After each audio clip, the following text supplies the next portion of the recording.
Hello, my name is Ezra Williams, and for many years, 7 or 8 at least, I have worked as a musician at New Unity Unitarian Church in Newington Green in London. This is the oldest nonconformist church in Great Britain and has always had strong connections with the Americas.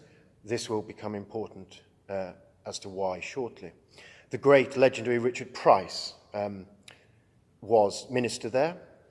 Mary Wollstonecraft, the founder of feminism, was a member of the congregation there. And there is much evidence to suggest that Thomas Jefferson and other great American luminaries visited the site and Richard Price. They are taking out the organ as part of a restoration refurbishment. And behind the organ, I discovered a stack of discarded music, half concealed behind the electrics, behind the organ. Most were uninteresting, shall we say. They were old, dog-eared copies of old hymns, the occasional little Schumann miniature, and such like.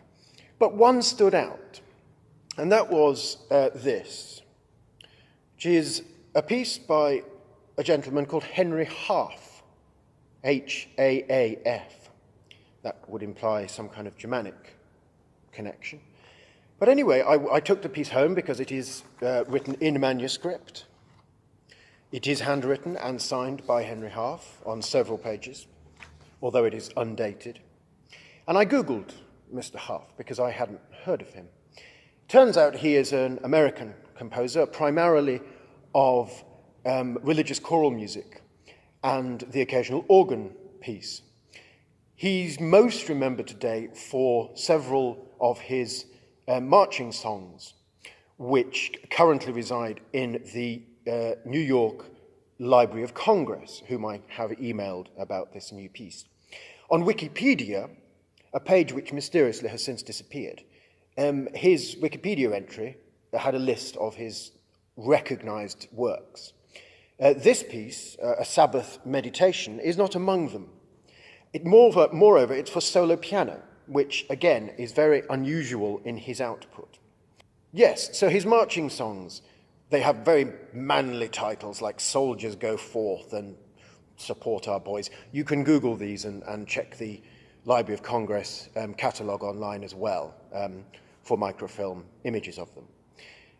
However, this is completely unknown, this work. How on earth it came to be behind the organ in Newington Green Unitarian Church, we will probably never know.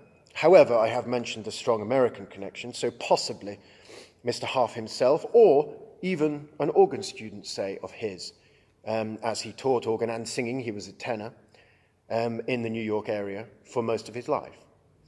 There is no date on this piece. However, on the back, he's signed the front of it, and this blue sheath, which he has enclosed the piece in, has a company name on the back.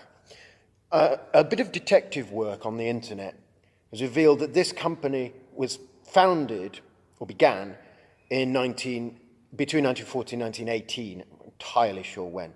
But that's exactly the period of time when Henry Haaf's work was well known. If indeed this is a piece from that period, it would be his best period, his most well-known period. So obviously I was quite delighted to find this, and I should like to give the first ever recorded, I suppose, performance of this work for you today. I hope you enjoy.